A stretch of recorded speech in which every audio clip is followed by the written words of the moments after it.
The world has written a narrative of motherhood that's narrow and limiting.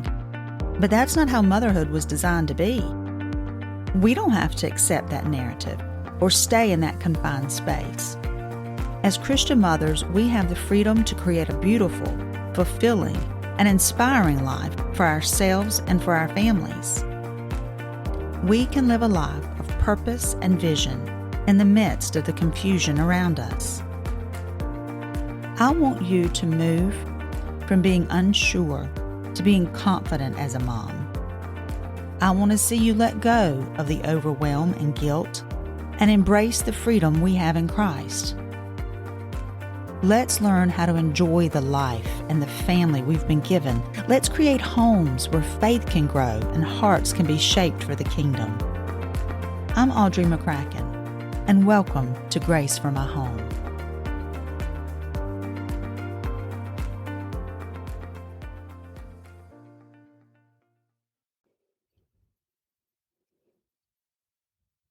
Hello, friends. Welcome back to Grace for My Home. I'm Audrey McCracken, and I'm so glad you've decided to join me here again today. I hope that your week is going well. We are doing great. We had snow last week, which was a treat because we never get snow, and it took several days for it to melt. Now we're back on schedule.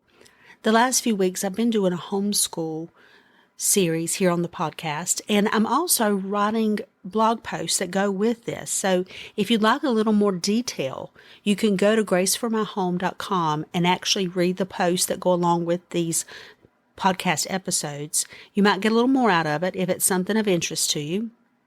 After I finish this homeschool series, I think I'm going to do a series on marriage. Now, I've shied away from that a little bit because I don't feel like I know everything when it comes to marriage. And I'm going to share with you about marriage, not from the viewpoint of an expert, but from a woman that has been married for, this year will be 23 years. And I believe that I know that the Lord has given us grace. He has shown us many things when it comes to marriage and what makes a strong marriage. And if you're interested in that, I will start that next week. And I plan to do 4 weeks, similar to what I've done with the homeschooling series. But this week, I want to finish up with our homeschool series. Same thing as I said about marriage. I do not see myself as an expert when it comes to homeschooling, but I have homeschooled for 12 years. So maybe some things that I've learned I can share with you, and you can glean some things from the stories that I share. This is the 4th and final episode of the homeschool series. To kind of give you a recap, if you want to go back and listen to the other 3, the first episode that I shared was Following God's Call to Homeschool, where I talk about how we as a family felt like it was the Lord's call for us to homeschool. We were unlikely homeschoolers. Like I said, my husband is a high school principal, was not something we necessarily thought we would ever do, but it happened that way, and I'm so glad it did. So the first part of the series is about the call to homeschool. The second part is homeschool as discipleship. And I talk about how our goal, or one of our goals in homeschooling, was to disciple our children for Jesus. To disciple someone for Jesus is to teach them the way, to show them how to walk with the Lord, to help them build their own relationship with Christ. And as parents, I believe that's part of what we do. And so homeschooling was a wonderful tool in doing that. Part 3 was homeschooling as a lifestyle. And I spoke on that last week, and how for us, homeschooling got so much better when I learned how to make it part of our life and not just something we do, but it's who we are. We are always learning, always growing, and we incorporated our homeschool as part of our life, and it made it so much better. But this week, I want to talk with you about finding your homeschool style. There are as many different reasons to homeschool as there are families. There are a lot of different ways to homeschool and styles of homeschooling. And today I want to talk with you briefly about several of the most popular or most common styles of homeschooling. The reason I want to talk with you about that is because once you know your homeschool style, It answers a lot of the other questions, and it makes things go a little smoother. One of the first things people ask when they decide to homeschool, one of the first things they think about is, what curriculum am I going to use? So a lot of people, they jump straight from, I'm going to homeschool, to what curriculum am I going to use? Well, when you know your homeschool style, it really narrows down the choices of curriculum, because every curriculum is developed for a particular style. So when you know your homeschool style, it kind of points you in the right direction of what kind of curriculum you should be looking for. Also, when you know your homeschool style, it helps you find a group of people that have a similar style or that think a similar way. Now, you might say, why is that important? Because you're going to need those people. Now, like I said, there are many different ways to homeschool. And I enjoy talking to people who homeschool differently than me and people who homeschool the same way I did. I like to hear people's stories. I like to know why they decided to homeschool and what it looks like in their home. But when I find people who are homeschooling for similar reasons, or who have similar personalities as I do, then when things get hard, I have a resource. I have somebody I can go to and say, well, what do you do when this happens? Or how do you handle this situation? Or when I'm just discouraged and I want to quit, I have people who are like, no, you don't want to do that. This will pass. You'll get over this hump. And so when you find your homeschool style, you can find your tribe. You can find the people that are going to be helpful in this walk. And you don't have to do it alone. You don't want to do it alone. Now, I'm not going to go into all of the homeschool styles in detail. Like I said, I'm not an expert. When I first started homeschooling, I remember thinking I had to become an expert. And it brought peace to my mind when one day I realized I don't have to be an expert on every child or every homeschool style. I just need to become an expert for my child. I need to learn how my children work, how they think, how they grow, because I can't learn it all. So I'm not an expert. I can't tell you all the ins and outs. I can tell you I've done a lot of research and I've read a lot of books. But I did that not necessarily to teach you, but because I was trying to figure it out.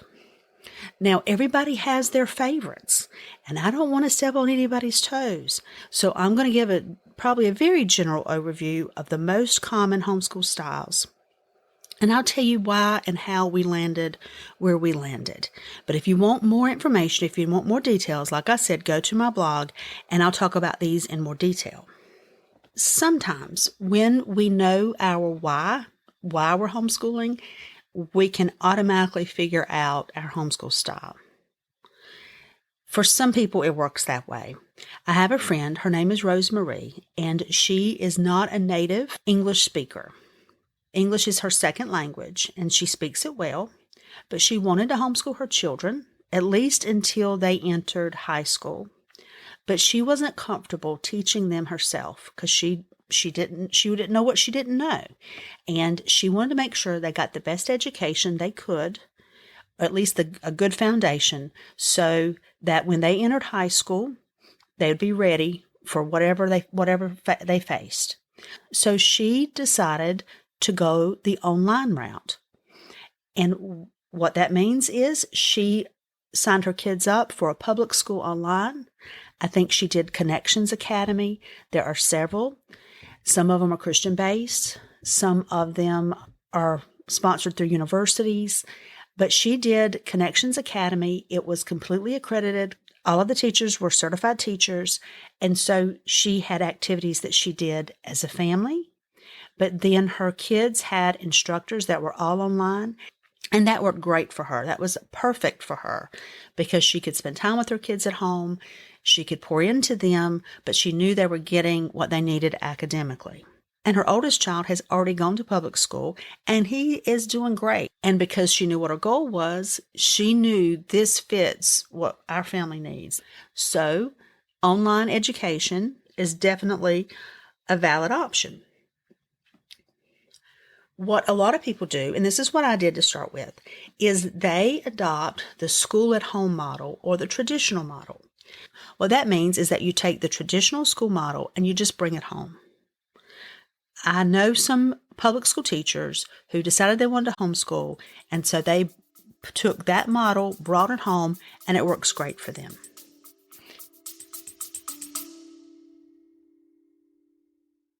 Hi friends, this is Audrey.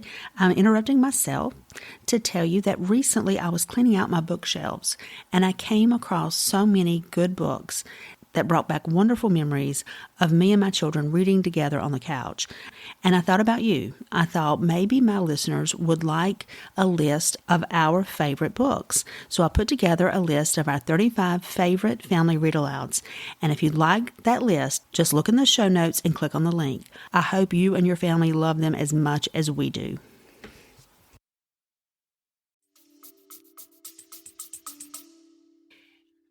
Of course, minus they don't have the bells and they don't have, classroom of 30 kids, but for the most part, they stick with a traditional curriculum, and that's how they teach and that's how their kids learn. Now, like I said, we started there, and I'll give you a little story on why we started there or how we started there. First of all, we started there because that's what I knew. Most of you listening, that's what we knew. That's where we went. We went to school at a traditional school, and so that was school to me. And so when I decided to homeschool my kids, actually my church had a Christian school a few years before my kids were born. The school had shut down, but all the curriculum was there. And the pastor at the time, he said I could use anything I wanted to. And this was a really expensive curriculum, and a lot of people really love it. So I thought, well, this is a no-brainer. I will use this curriculum. Also, my sister, she used this curriculum. And so that's the way I went. And like I said, it was a traditional school-at-home curriculum. It didn't work for me. It worked great for my sister. She just graduated one last year. And she's graduating another student this year using that same curriculum. It was great for them. It just didn't jive with me. I didn't like it. The kids didn't like it. It was frustrating. And it took me a while to figure out what was wrong. It just wasn't my style. But I had to try it to figure out it wasn't my style. So I knew this is not the kind of curriculum that works for me, and this probably is not my style. But at the time, I didn't even know what my style was. Now, I found a book. Somebody put in my hands a book that I found very helpful, and it was called So You're Thinking About Homeschooling, and it was by Lisa Wetchell. Now, Lisa Wetchell, for you guys who are my age, you may remember a show that used to come on called The Facts of Life. She was Blair on The Facts of Life, and she became a Christian, and she homeschooled her kids, and she wrote this book. And I found this book helpful. In the book, she shares 15 examples of homeschool families from all different walks of life and all different homeschool styles, and how, for different reasons, they decide to homeschool and how they homeschool. And for me, it opened up possibilities. It made me think of homeschooling in a new way.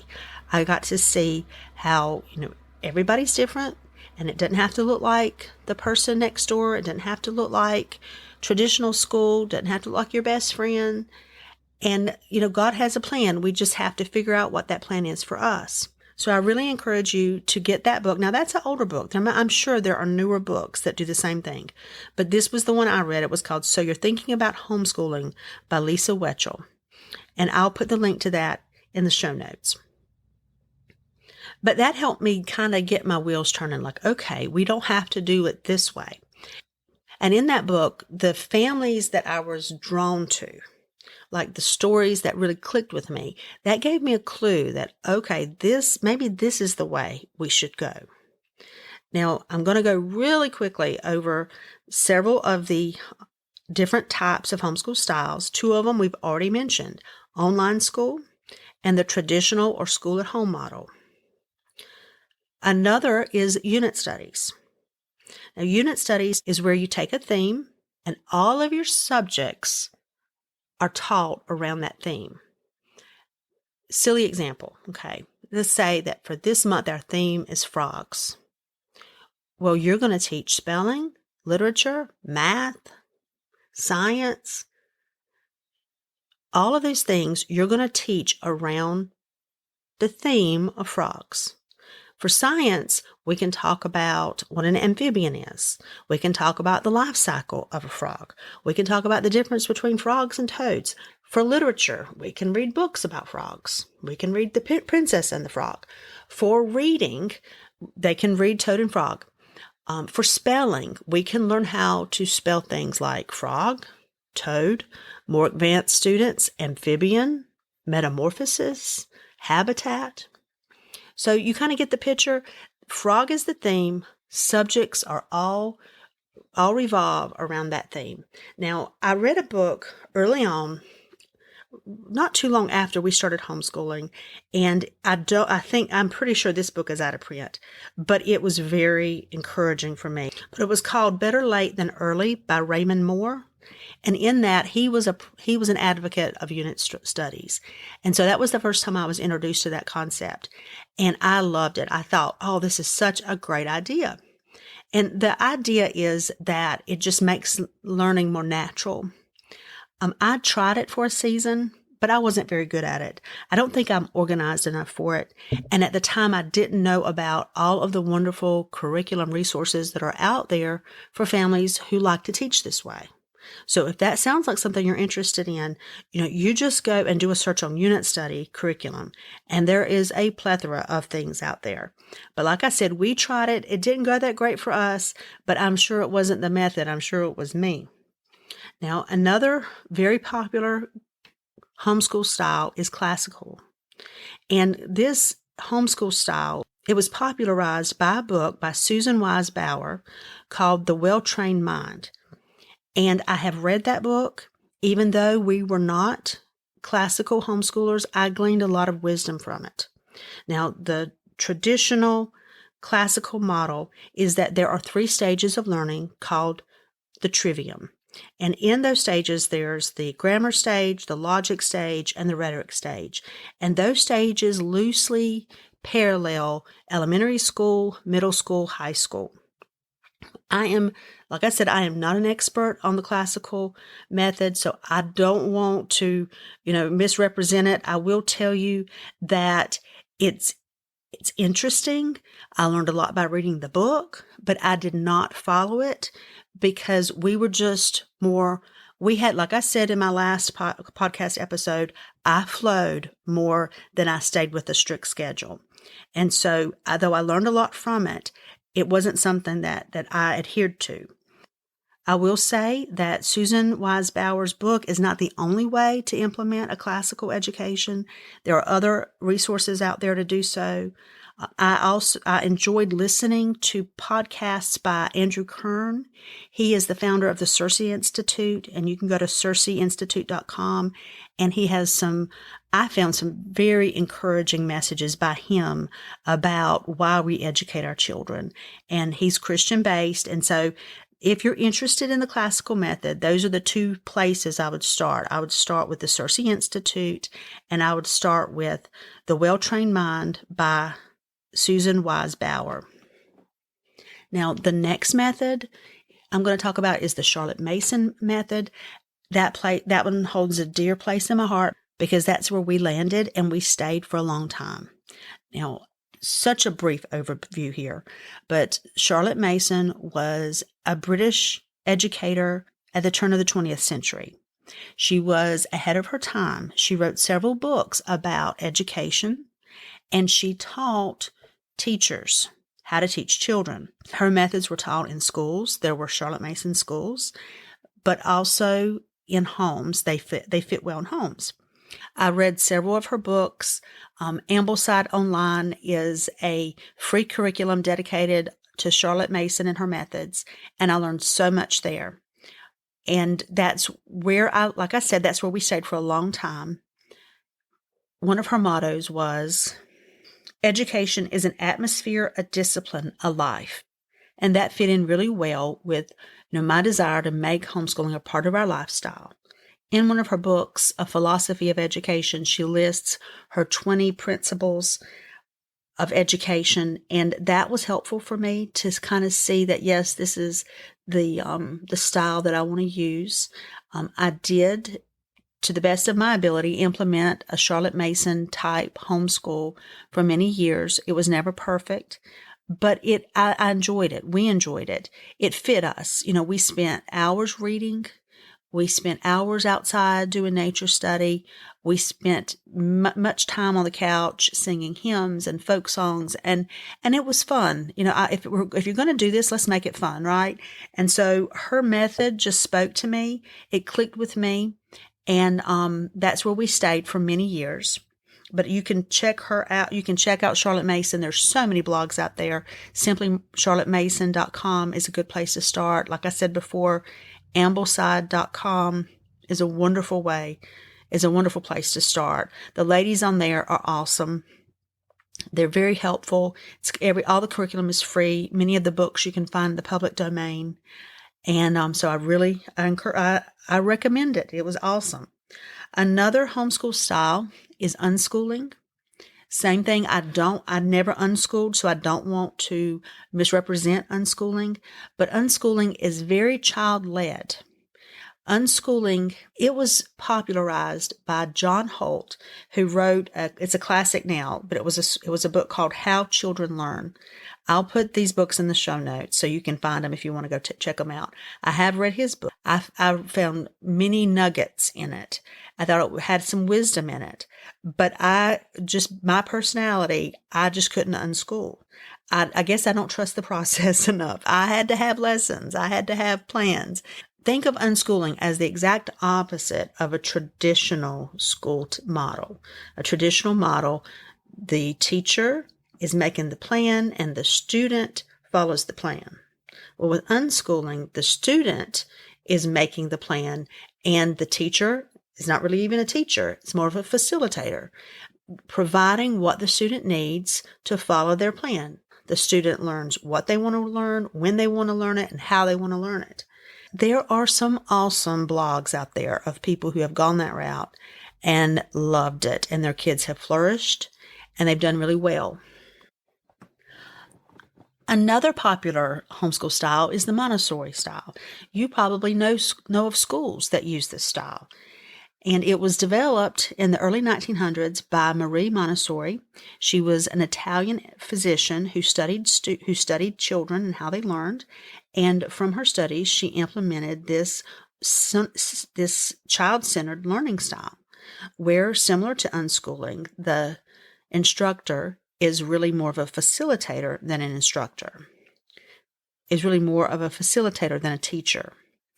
And it emphasizes self-regulation in the child, teaching the child how to learn. It's very hands-on, and I've seen many schools in our area that have adopted this model, and they're doing really well with it. And I think it's interesting. I don't know as much about it as I do the Charlotte Mason method, but that's something that you can check out. And last but not least, I'll mention the eclectic homeschooler. And I guess if I had to put me in a box, that's where I'd put me, because the eclectics don't like to be put in a box. Eclectic homeschooling is basically you pull from different styles what works for you. And see, the wonderful thing about an eclectic homeschooler is you can use a different style for a different child, for a different subject. You make it your own. You can figure out what works for you guys, and you can implement that in your home. And I consider myself an eclectic homeschooler because, like I said, we started off with a very traditional curriculum. That didn't work. So then we, tried unit studies for a little bit, didn't love that. We settled on Charlotte Mason for a long time. But even in the Charlotte Mason community, there were things that didn't work for me. And instead of beating myself up and thinking, I just, I can't do this right, I just came to the realization one day that I don't have to be married to this. I'll tell you a story.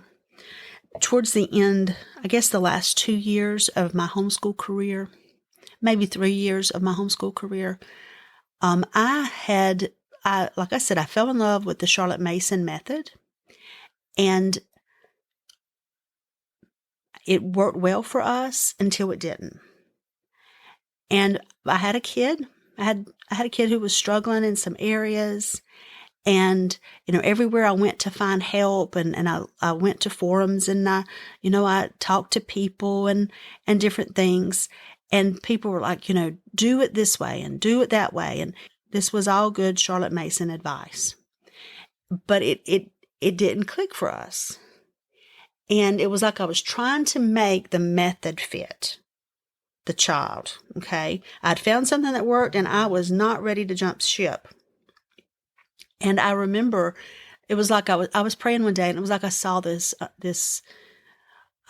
word picture is the only way I know how to explain it. It was like, the Lord had called me to homeschool. And so that was a huge challenge for me. And I was nervous, but I was excited and I didn't know how to do it. So it was like I was in this boat with everybody else and the Lord had called me out the boat, like he called Peter and said, come, Peter. And so Peter got up and he left everybody in that boat. And that was a huge challenge, but he trusted Jesus enough to get up out the boat and go to Jesus. And that's what it felt like to me when I started homeschooling. I'm getting out of this boat and I'm going somewhere. I don't know exactly where I'm going, but I got my eyes on Jesus and I'm going to trust him. And that's how it felt when I first started homeschooling. Well, when I found myself years later at a place where what we were doing didn't quite fit me at that point, it wasn't answering the questions that I needed at that point. It was like the Lord telling me, you're in a boat. It's like you've gotten out of the water. It's like you've gotten out of one boat. You've walked across the lake and you got in the Charlotte Mason boat. And now you're comfortable and it's not fitting. I'm calling you out of that boat. And I didn't like that because I had found my place. I had found my style. I had found my tribe. But this wasn't fitting. And so it was like a leap of faith. I had to stand up and say, you know what? I love this, but I'm not married to this. And I had to get up again and walk it on the water to a place that was uncomfortable. And that was a great word picture for me. And that's why I guess I would consider myself an eclectic homeschooler, because I found something that worked until it didn't. And that's the wonderful thing about homeschooling is we get to choose. We get to decide what works for us and what doesn't. And we can change it even after we've done it for a long time. So I hope that word picture helped you. It helped me. And I hope that this message has helped you. And at least maybe open up your mind to some things that are out there that are possible. And if you have any questions, please reach out to me and let me know. I'd love to talk with you. I had a few people reach out to me this week. Alyssa, she contacted me. She's from Virginia, and she contacted me and told me that she's listening. And Alyssa, I just want to say thank you. That means the world to me. That's why I do this. And if I can answer any questions, guys, please let me know. There is an option in the show notes where you can click and send me a text. And I can't respond unless you give me your email. But I get those and I read those, and I appreciate that. I hope and pray you have a great week. Thank you for listening. God bless.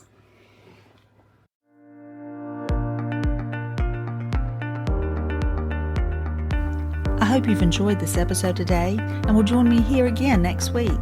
You can find more encouragement on my blog at graceformyhome.com. God bless. Bye-bye.